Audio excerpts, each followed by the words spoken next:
Hey guys, it's Kevin, and this is the Tsuka of a Musashi sword's katana. This is one of their super long Tsuka. You can see, look, here's me holding it. You can see how huge it is.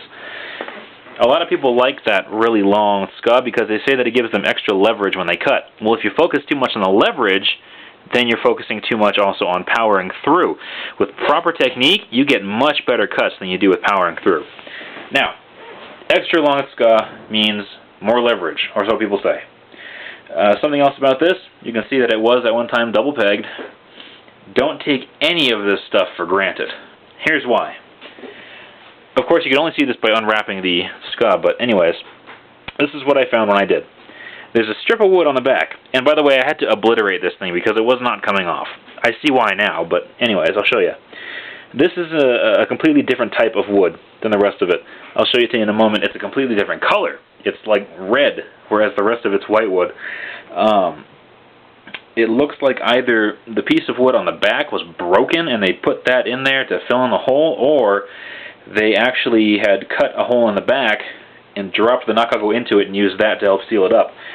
Either way, it's not the right thing to do. So, I had to chisel that off, broke it apart. You can see I broke this off too. Let me pull that off. You can see the difference in color, how much darker that is. Something else I found, in the process of trying to get this off, I broke off one of the, or at least a portion of one of the side panels here. Now look. Now these are all advertised as full tang, blah blah blah blah blah. Da-na! This is where the Nakago stops. And this is the rest of that Tsuka. Now, it wouldn't be a terribly huge problem if it was just plain old wood. However, right in here, it's hollow. They inletted it for a much larger Nakago than they actually used. Stops here. It's hollow all the way inside to about there. So, while you do definitely have more room to hold on to the Tsuka, being it is so long, you do not want to use it for extra leverage because of the fact that it's hollow. It's going to snap. Sooner or later it will snap. So do not take that for granted. Definitely don't take that for granted. If you can, disassemble all of your swords when you first get them.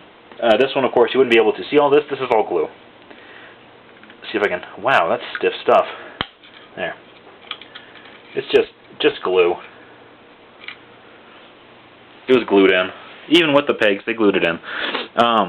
Don't take it for granted. Disassemble your swords, check them out, make sure that they are structurally sound before you use them for anything.